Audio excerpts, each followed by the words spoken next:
wabarakatuh. Hai, apa kabar semuanya? Semoga kalian dalam keadaan sehat walafiat dan tetap semangat mengikuti pembelajaran jarak jauh. Pernahkah kalian mendengar dua kata yang mirip akan tetapi maknanya jauh berbeda? Nah, hanya mirip loh ya, bukan seperti kata apel dan apel. Kalian tidak perlu khawatir karena dalam topik kali ini kita akan membahas salah satu kata yang juga punya kemiripan dengan kata yang lain. Menurut kalian, apa yang akan kita bahas kali ini? Ikhtiar atau ikhtisar? Nah, yang akan kita bahas adalah ikhtisar. Langsung saja kita mulai yuk. Jadi, ikhtisar adalah teks yang dibuat secara ringkas berdasarkan teks aslinya. Teks ikhtisar ini berisi sama persis seperti teks aslinya, tetapi disajikan lebih singkat.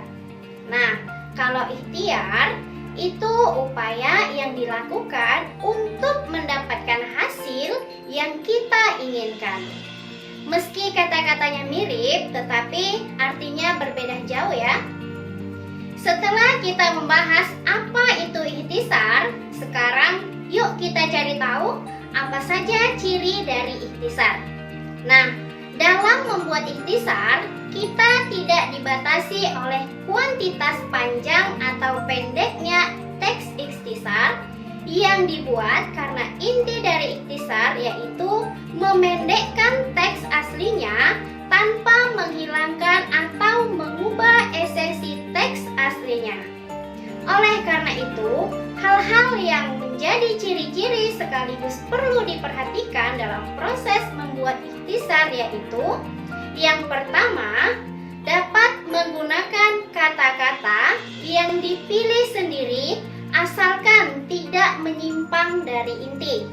Yang kedua, teks disusun dengan tujuan untuk mengambil inti dari sebuah teks yang lebih panjang.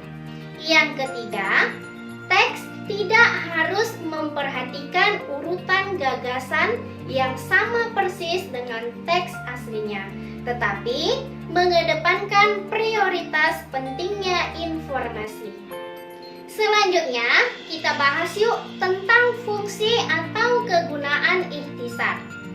Memang apa pentingnya kegiatan mengikhtisar?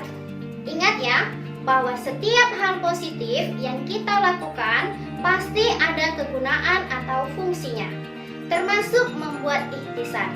Perlu diketahui bahwa membuat ikhtisar bukan sekedar mengemas sebuah teks menjadi lebih ringkas.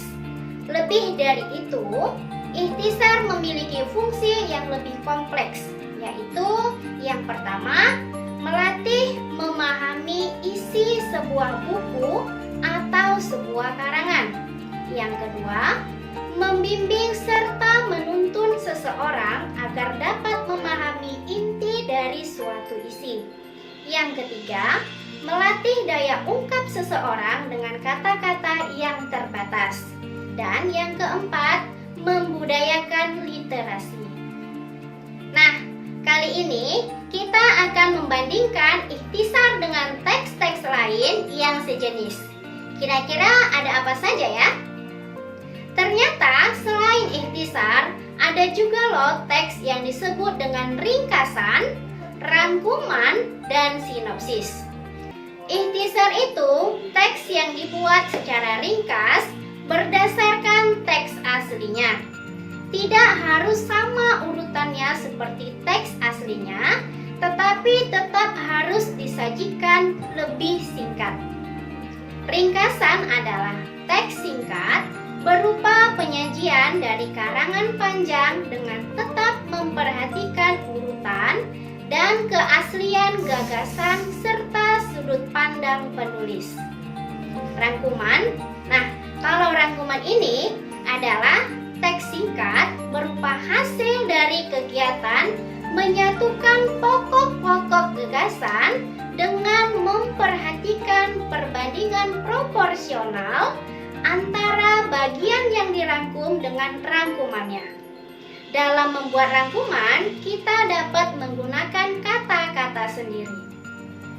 Selanjutnya yaitu sinopsis. Nah, jika menurut KBBI, kita akan mendapati bahwa sinopsis merupakan ikhtisar yang biasanya diterbitkan bersama-sama dengan karangan asli yang menjadi dasar sinopsis itu. Dengan demikian, dapat kita simpulkan bahwa sinopsis adalah teks singkat yang disertakan dengan teks aslinya. Akan tetapi ada juga yang mendefinisikan sinopsis dengan begitu sederhana, yaitu ringkasan cerita dari sebuah novel. Lalu, apa persamaan dan perbedaan dengan ikhtisar ya? Nah, tadi kita sudah bahas pengertian dari teks-teks yang sejenis dengan teks ikhtisar, baik itu ringkasan, rangkuman, bahkan sinopsis. Semuanya memiliki kesamaan, yaitu teks singkat yang isinya merupakan intisari dari teks lain yang lebih panjang. Lalu, bagaimana dengan perbedaannya? Perhatikan tabel berikut ini.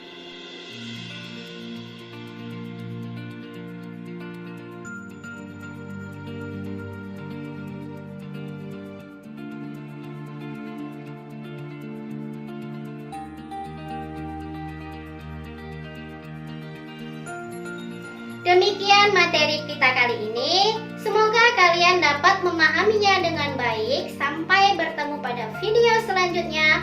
Wassalamualaikum warahmatullahi wabarakatuh.